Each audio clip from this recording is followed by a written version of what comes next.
you presentation for me to come today. I won't with a record couple of roles to speak to you about. One of them, of course, is to open the Cricket Academy, which we will do in due time. The other thing is to acknowledge my role in Chennai, which I think is important. And one of the other important factors that I'm here is to talk about my role with New Zealand education. So there's a lot to get through, and I ask for your patience. I just noticed that some students left before I'd even spoken, which is not good for my confidence, but I'm sure we'll fill the chairs. Just coming back. I have two speeches prepared for today, as the Vice-Chancellor pointed out. One of the speeches was about how to be positive if you lose a game. And the other speech is about what you do when you just get across the line. We had a team talk or a timeout or a power play, which they called these days, and I think it was 16 overs and we just got a wicket. And Dhoni wasn't sure what to do with the last 4 overs, and he asked me what I thought. And I said, look, I'm not sure, but I've got to speak tomorrow at a university, so whatever you do, make sure we win this game, MS.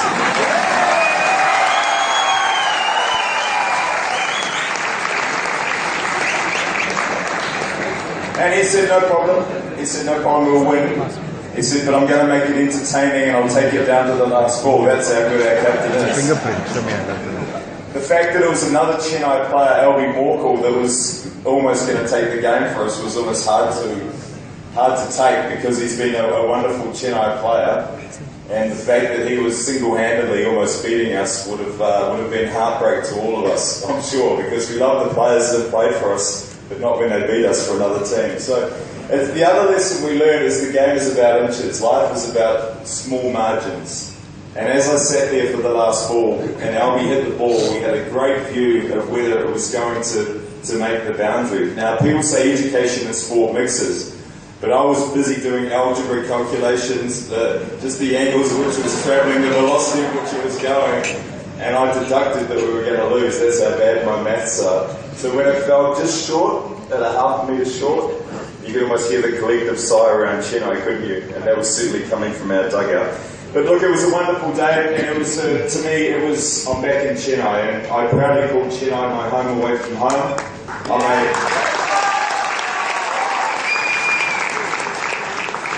I'm a very proud New Zealander, as you see by what I wear and the role I play in promoting New Zealand, in particular New Zealand education, but I'm also very proud of my time in India, and the last 8 years being honoured to coach the Chennai Super Kings has been probably 8 years of my cricket highlights, career highlights. It's been an absolute pleasure. And one of the reasons is receptions like this. We've had the opportunity in the last 2 years through Education New Zealand to visit a number of facilities and universities around the country. And the reception I get from people like you in Chennai and the places we've been is absolutely humbling, so I thank you very much. We come from a very small country, 4.3 million people. It's not a lot. It's probably a suburb of Chennai, isn't it? It's very small. And unfortunately, we live close to Australia. But you can't pick your neighbours, right? But we have a wonderful place to live. It is rich in culture, it's rich in opportunity, and it's rich in its desire to open up its doors to people around the world. We have a lot of visitors come to New Zealand, in particular the last 2 months with the Cricket World Cup, which was successfully hosted in New Zealand and Australia.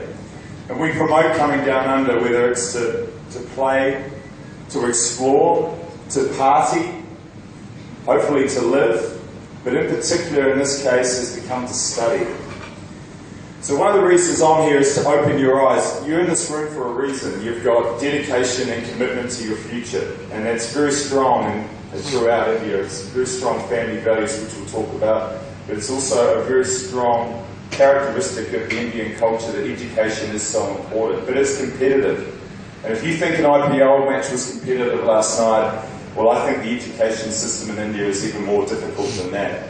You're competing with a lot of people in a lot of facilities trying to get an advantage to go to the next step in life, and that's very critical.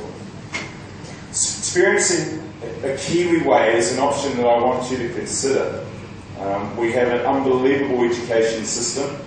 We have space, which is a thing to consider. And we have some of the best universities and facilities in the world. We have our universities, 8 top universities, and they're all ranked within the top 3% of universities around the world. So the quality of our education is very, very high, but it's more than that. It's about the opportunity to learn life skills. And all of you are competing, whether you like it or not, with the person sitting next to you. And that's just how life is. If you can do something a little bit different, just a little bit different, you may get that edge in life that you're looking for. Education plays a massive part in that, but opening your eyes to opportunities that are around is part of educating yourself. And through my experience being in New Zealand, through my education system, I've had some wonderful opportunities around the world.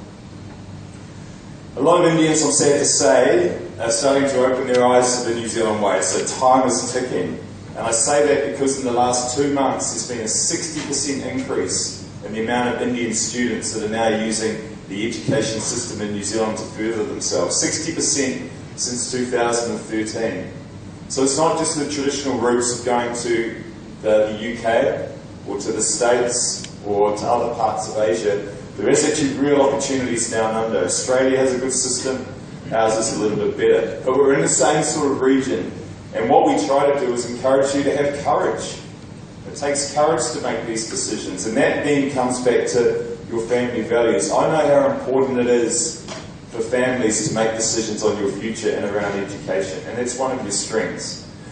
Some of the qualities we talk about when you're considering where to go and study with your families is safety.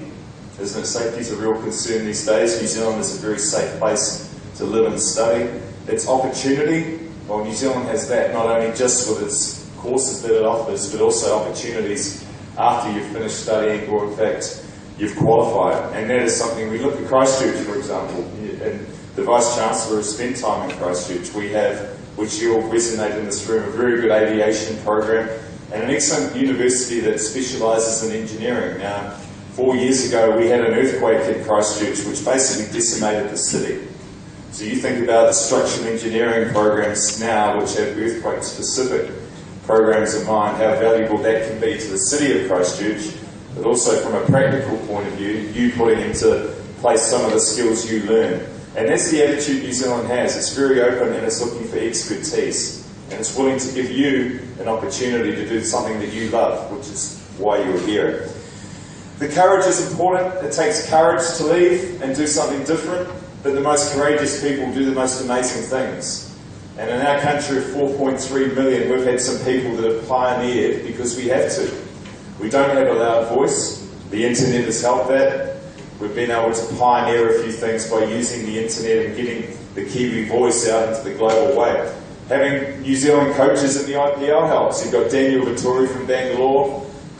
Shane Bond has just gone to Mumbai, who we're going to meet and beat in a couple of days. So that is a snapshot of how New Zealand expertise is being put into different parts of the world. In this particular sense, it's cricket, but there are also other great examples throughout India. There's a lot of fruit, a lot of agriculture which is coming into New Zealand, which is very much based on an IP system that New Zealand has developed. We love movies. You guys love movies. You tune a movie out every week, it seems, in Collywood and Bollywood and Tollywood and Mollywood and Sollywood. It gets hard to understand. But The Lord of the Rings is something we're very proud of. I'm sure you've come across The Hobbit and Lord of the Rings with Peter Jackson, but the film industry in Wellington is up there with the best in the world. So there's opportunities for students through that program and that system. So we are very proud of what we do and what we achieve, but we're trying to open it up to the world, and that's my role here, is to provide a little bit of background and a little bit of insight to what it's like growing up and being educated in New Zealand. My story is quite simple. I came from a very humble background, but education to my family was very important. We have a good public system in New Zealand which offers you the opportunity to learn. I didn't necessarily take that well. I prefer to play coloured drive rather than opening my maths book. I found that a lot easier, and it drove my parents a little bit mad, but they stuck with me and said that if I did want to pursue a sport or cricket, you must be educated as well. So there was that balance between the two. And that was a conflict for me all the way through, because I loved playing cricket in the summer, and we play rugby in the winter. We've got a very famous rugby team called the All Blacks, who are one of the best sporting teams in the world. We're also very proud of them. But my dilemma was around spending time playing cricket or studying. And as I got a bit more serious about my time at a university or the end of my schooling days, my parents were still very strong on making me finish my studies. I chose at Canterbury University to be a teacher, and I studied hard and completed the course, but within 6 months' time I wasn't standing in a classroom in front of students. I was batting at Lords in a test match against England. So that's how fine the balance was. I was 6 months away from choosing a career in teaching, but I got given an opportunity to play test cricket and didn't look back. And I was very lucky to do that, and very lucky to have a career doing something that I loved. But I look back now, and I think over the 8 years that I've been involved in Chennai Super Kings, how much my education is playing its role. I have to stand up and talk to 25, 26 professional athletes. Some of them are the best players in the world, and I'm trying to tell them what my message is for them to go and play. But I don't have to, my challenge is I've got 2 South Africans, I've got 2 Australians, I've got a couple of West Indians, I've got some Kiwis, I've got some Tamilians, I've got some Delhiites, I've got Rhoden. So in between there, I've got to try and find a way to get my message through. So just as I talk to you today, I'm very conscious about not talking too fast. And one of my best team talks that I felt I gave was when I first became coach. And I was so nervous and so excited, and I talked so fast that when I left the room and I was looking for some positive feedback from my Indian friends, I said, "I'm sorry, Fleming, we did not understand a single thing you said." So I had to tap back into my education and think about some of the things I learned about standing in front of a class. So look, it does play its part, even though I resisted it. The education and the skills you're learning now at some stage will come to the fore. And I never dreamed that I'd be standing at Chiphook Stadium, positioning myself in front of the sun, and that's a good teacher's trick, so you're not squinting, talking to some of the best players in the world in one of the best competitions, and one of the best places to play cricket. So I'm very lucky through the education that I've had. One of the other things we do as New Zealanders, we think outside the box.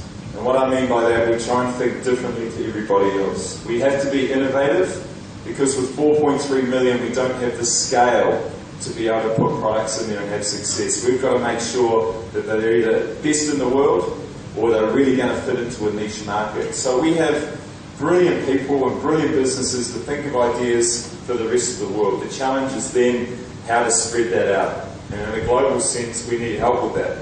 So by bringing you to New Zealand, you help spread the word. So if you come and study, and hopefully come and live, there's this very, very strong Indian community now developing in New Zealand. Auckland is a truly global destination with the way it accepts different nationalities and embraces them.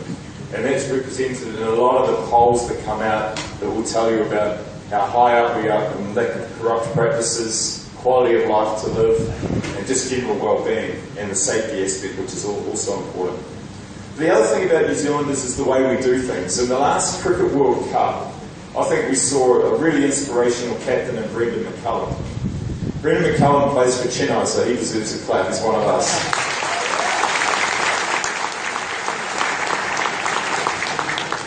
But it wasn't so much the fact that New Zealand did the best they've ever done in a World Cup, reaching the final. I think it was the way they played the game. If you look at MS Dhoni and Brendan McCullum, they really epitomise everything that's great around the sport of cricket and the way to play the game in humanity. And Brendan McCullum is a dynamic player, but he's also a very good human being.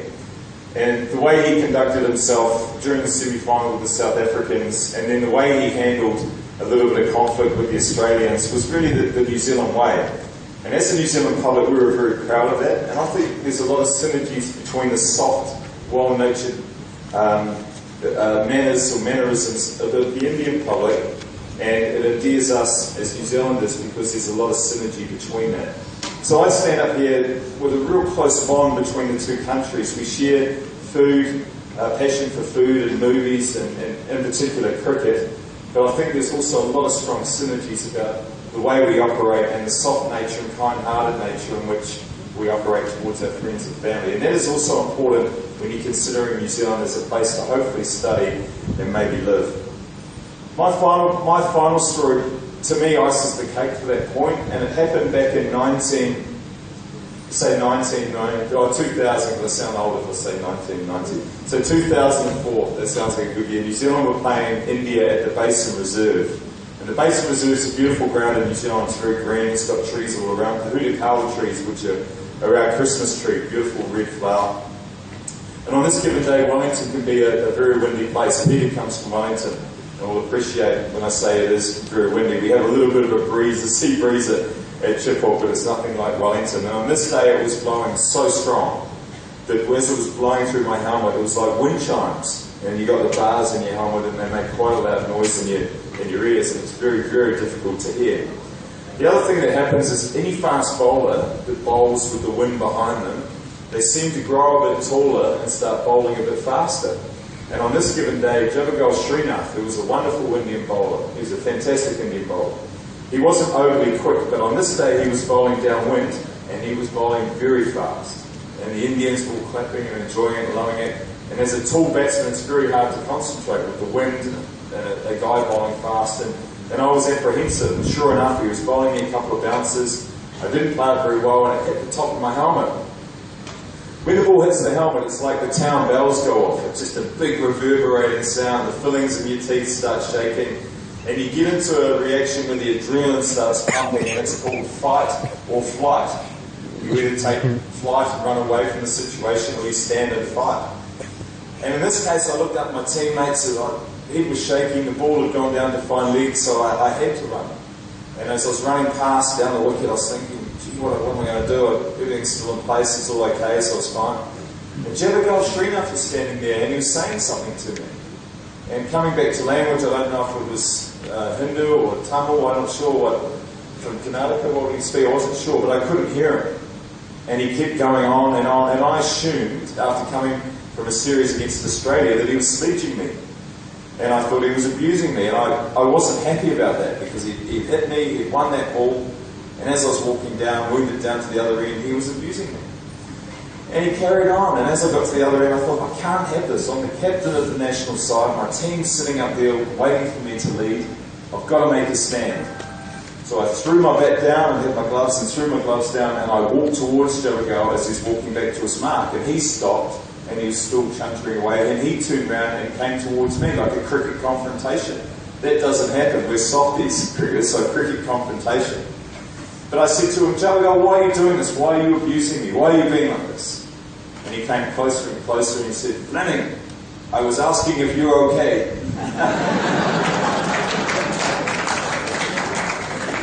And right there and then, I was so deflated, I didn't know what to do. I had to try and posture myself and regain my composure. But I whispered, yeah, fine, there we go, we moved on. But that to me summed it up. Any other part of the world or another country close to us, and it would have been abuse. But there was a lovely moment I felt between a good friend of mine and friends of two teams. And that's, I guess, the message I leave to you today. I've tried to open up a little bit of a teaser about education in New Zealand, about you thinking about it, then having the courage to do it. Because once you get down there, your life experience will be absolutely outstanding. I can vouch for that. You'll get an opportunity to try new things. You'll get an opportunity to put some of the skills and qualifications that you have gained into practice. And that benefits not only you, but it benefits us as a country. So that message is, we're similar. We open our doors to you. We encourage you to consider it. We encourage you to come down. And I will be the first person to spend some time with you if I can in New Zealand, because you spend a lot of time with me in Chennai, and I thank you for that.